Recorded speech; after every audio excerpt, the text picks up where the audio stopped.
అధిక బరువు అనేక సమస్యలకు కారణం. సాహితీ యోగా ఆన్లైన్ క్లాసులో జాయిన్ అవ్వండి. నమస్తే, నేను Keshav. Welcome to Suman TV. ప్రభుత్వ శాఖల్లో పనిచేస్తున్నటువంటి అధికారులు లేదా సిబ్బంది అవినీతి కేసులో విజిలెన్స్ ఎంక్వైరీల్లో దోషులుగా తేలిన వాళ్ళకి శిక్షలు ఖరారు చేసేటువంటి అధికారం ఎవరికి ఉంటుంది? అసలు ఒక కేసుకు సంబంధించినటువంటి అంశం వెలుగు చూసినప్పుడు ప్రొసీజర్ ఏంటి? ఎందుకు ఏళ్ల తరబడి ఈ కేసులు కేవలం ఆరోపణలుగా మిగిలిపోతున్నాయి? వాటిపైన విచారణ విషయంలో ముందుకు వెళ్ళడం లేదు. ఇదే సందేహం ఇప్పుడు ఆంధ్రప్రదేశ్ డిప్యూటీ సీఎం పవన్ కళ్యాణ్ కూడా వచ్చింది. పంచాయతీరాజ్ గ్రామీణాభివృద్ధి శాఖలో గతంలో నమోదైనటువంటి కేసుల్లో దాదాపు 20 సంవత్సరాలైన తేలని కేసులు చాలా ఉన్నాయి. వీటన్నిటినీ తన దృష్టికి తీసుకొచ్చిన తర్వాత సీరియస్గా అధికారులకి వార్నింగ్ ఇచ్చారు. ఇకపైన ఇలాంటివి నడవంటూ ఆయన కటువుగా చెప్పినటువంటి పరిస్థితి ఉంది. అసలు విజిలెన్స్ కానీ ఏసీబీ కేసులు కానీ విచారణ పరంపర ఏ విధంగా ఉంటుంది?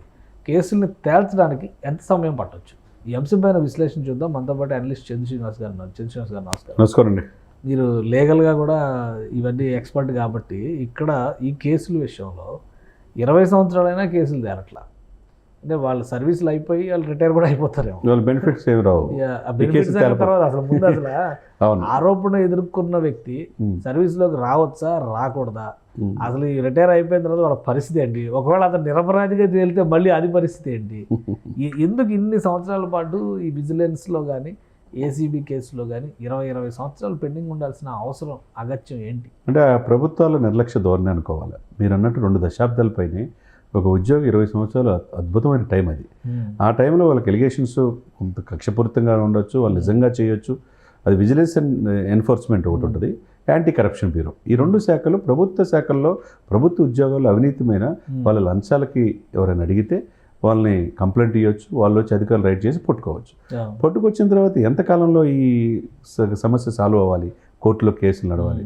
2 దశాబ్దాలపైన ఆయన ఆశ్చర్యపోయిన ఎట్లంటే, అదే డిప్యూటీ సీఎంగా రివ్యూ చేసే క్రమంలో పంచాయతీరాజ్ కావచ్చు, గ్రామీణాభివృద్ధి కావచ్చు, ఆర్డబ్ల్యూఎస్సీ కావచ్చు, అటవీ శాఖ కావచ్చు, ఆయా శాఖల్లో పెండింగ్లో ఉన్న ఏంటి? కొంతమంది అభ్యర్థులు చాలామంది మా మీద ఎలిగేషన్స్ కావాలని చేశారండి, మాకు న్యాయం జరగట్లేదని ఉద్దేశపూర్తిగా ఇరికి చేయకుండా ఉంటాయి.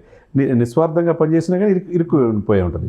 మరి వాళ్ళు మీరు అన్నట్టు రిటైర్మెంట్ అయిన తర్వాత కూడా ఆ బెనిఫిట్ పొందకపోతే ఇక ఎట్లా? వాళ్ళ ఉద్యోగ సమయం పోయింది, అమూల్యమైన టైం. రిటైర్మెంట్ తర్వాత వచ్చేవి కూడా రాకపోతే వాళ్ళ జీవన ప్రమాణాలు, వాళ్ళ కుటుంబం ఎలా పోషించుకోవాలా? మరి ఎందుకు ఇట్లా జరుగుతుంది? మీలో ఈ శాఖల్లో విజిలెన్స్ కావచ్చు, ఏసీబీలో కావచ్చు, ఈ అలసత్వానికి కారణం ఎవరు? దీన్ని ఎక్కడ బయట తీయాలి అని ఆయన స్ట్రాంగ్ వార్నింగ్ ఇచ్చినట్టుగా ఎప్పుడు లేని విధంగా కటువుగా అధికారులతో నేర్చుకోవడంతో పాటు ఆయా శాఖల పనితీరుని పూర్తిగా అవగాహన చేసుకున్నాడు 6 నెలల్లోనే. ఇప్పుడు పూర్తిగా అధికారులకు వార్నింగ్ ఇచ్చారు. మీరు 3 వారాల్లో నాకు సంపూర్ణమైన నివేదిక ఇవ్వాలి, ఇక పెండింగ్ కేసులు ఉండకూడదు, త్వరితగతిని తీసుకొస్తే వాళ్ళు అన్యాయంగా ఇరికించిన వాళ్ళు కూడా బాధపడతారు కదా. అంటే చట్టం దృష్టిలో ఏంటంటే ఇప్పుడు ఎవరైనా కానీ అమాయకుడు బలవ్వకూడదు. ఆ పాయింట్ ఆఫ్ వ్యూలో ఆయన నిన్న డిప్యూటీ సీఎంగా తీసుకున్న చొరవ ఏదైతే ఉందో అధికారులు ఇమ్మీడియట్గా కదలికి స్టార్ట్ అయింది. ఎందుకంటే అండి 2 దశాబ్దాలు ఎన్ని కేసులు ఉన్నాయి, విజిలెన్స్ కేసులు ఉన్నాయి. మామూలుగా ఒక కేసు తేలాలంటే ఒక నిర్దిష్ట కాల పరిమితి, పలానా సమయం లోపు. ఎందుకంటే ఇవన్నీ కూడా అధికారులు లంచం తీసుకుంటున్న వాటిలోనో ఇరుక్కున్న కేసులు అవి ఉంటాయి. 20 ఏళ్ల తర్వాత విచారిస్తే ఇచ్చినోడు ఉండడు, పుచ్చుకున్నోడు ఉండడు కదా. అసలు దాన్ని ఎట్లా ప్రైమా ఫేసిని ఎలా డిసైడ్ చేస్తారో, ఏ విధంగా చర్యలు తీసుకోవడానికి అవకాశం ఉంటుంది? ఇన్ని సంవత్సరాలు జాప్యం అవుతుందా పట్టించుకోవాల్సిన అసలు బాధ్యత ఎవరిది? అదే ప్రభుత్వాలదే బాధ్యత. ఆయా ప్రభుత్వాలు ఎందుకు దీని మీద కాన్సన్ట్రేట్ చేయలేకపోతున్నాయి? ఇప్పుడు మన గత 5 సంవత్సరాల్లో కూడా అనేక ఆరోపణలు దీని మీద వచ్చినాయి. ఏసీబీకి నచ్చిన వాళ్ళని అన్యాయంగా కేసులు ఇరికించడం, విజిలెన్స్లో కేసులు ఇరికించేసడం, వాళ్ళు జైలుకు పంపించడం జరిగింది గత 5 సంవత్సరాల్లో. ఎందుకంటే ఆ పార్టీలు టీడీపీ పార్టీ కావచ్చు, జనసేన సపోర్ట్ చేసేవాళ్ళు. మరి ఈ కూటమి అధికారం వచ్చిన తర్వాత ఇప్పుడైనా వాళ్ళకి న్యాయం జరగాలి కదా, అన్యాయంగా కేసులు ఇరికించిన వాళ్ళకి. ఇది ఎంత టైం అంటే విత్ ఇన్ షార్ట్ టైమ్గా విచారిస్తే కనుక అంటే లక్షలాది కేసులు పెండింగ్లో ఉంటాయండి. వేలాది నుంచి లక్షలాది పెరిగిపోయినాయి. ఎందుకంటే ప్రభుత్వ వ్యవస్థలో కూడా జవాబుదారితనం లేదు. సిబ్బంది కొరత ఉండడం వల్ల సిబ్బంది కొరత కూడా ఉంటుంది. అదే సమయంలో పని ఒత్తిడి కూడా ఉంటుంది. ఆ శాఖల్లో అవినీతిమయమైన అధికారులు కొంతమంది ఉంటారు. దానివల్ల వ్యవస్థలు మొత్తం ఇలానే ఉండిపోతుంది. దీన్ని కొన్ని సినిమాలు కూడా మనం చూసాం. ఇది ఎక్కడ ఆగిపోవాలంటే దీని మీద నిజాయితీగా త్వరితగతిన విచారించి, అది విజిలెన్స్ కావచ్చు లేకపోతే ఏసీబీ కావచ్చు, త్వరితగతిన విచారించి కేసు కనుక ఎఫ్ఐఆర్ నమోదు చేసేసి కోర్టుకి సబ్మిట్ చేస్తే శిక్ష పడే అవకాశం ఉంటుంది.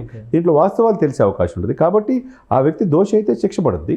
ఆ దోషి కాకుండా వాళ్ళకి కావాలని చేసే ఎలిగేషన్స్ అంటే అతను ఊరట లభిస్తుంది, అతను ఉద్యోగం తిరిగి ఇవ్వచ్చు. అవును. తిరిగి ఇచ్చినప్పుడు ఇట్లాగే బెనిఫిట్ ఏదైతే ప్రభుత్వ ఉద్యోగం కావాల్సిన బెనిఫిట్స్ అని అతనికి వస్తాయి. లేకపోతే అతని జీవితకాలం వృధా అయిపోయింది కదా. ఇప్పుడు పవన్ కళ్యాణ్ గారు సీరియస్గా రియాక్ట్ అవ్వడం, అలానే ఒక స్మూత్ విజిలెన్స్ అనేది ఉండి తీరాల్సిందే ఎంప్లాయీస్ మీద. కేసులు ఉంటే కనుక వీలైనంత వేగంగా వాటిని క్లోజ్ చేయాల్సి త్వరితగతిన సాధ్యమయ్యేటువంటి కోరికనా ఇది? డెఫినెట్గా అండి. ఎందుకంటే ఆంధ్రప్రదేశ్ ప్రభుత్వం 124 సీట్లు 21 ఎంపీలు ఇచ్చారు. ఇచ్చినప్పుడు న్యాయశాఖ కూడా వీళ్ళ పరిధిలో ఉన్నది. త్వరితగతిన అవసరమైతే జ్యుడిషియల్ అధికారులని కోరే అవకాశం ఉంటుంది.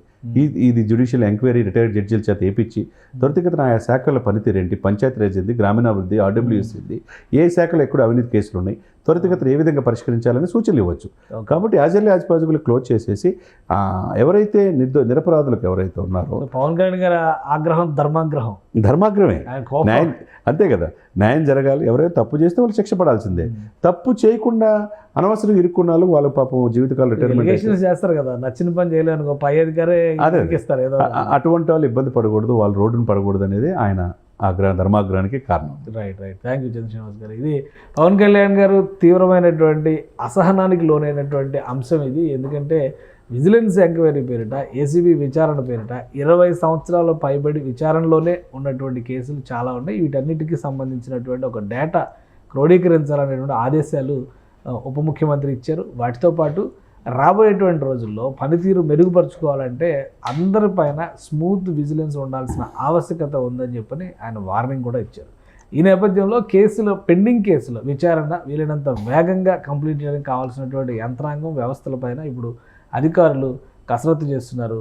వీలైనంత వేగంగా ఆంధ్రప్రదేశ్లో ఏసీబీ విజిలెన్స్ కేసుల్ని క్లోజ్ చేసేందుకు కావాల్సినటువంటి కార్యాచరణని అతి త్వరలోనే అనౌన్స్ చేసేటువంటి అవకాశాలు కనిపిస్తున్నాయని చంద్ర శ్రీనివాస్ విశ్లేషిస్తున్నారు. ఇది special discussion. Keep watching. Suman టీవీలో మీ పర్సనల్ అండ్ బిజినెస్ ప్రమోషన్స్ కోసం కింది నెంబర్కి కాంటాక్ట్ చేయండి.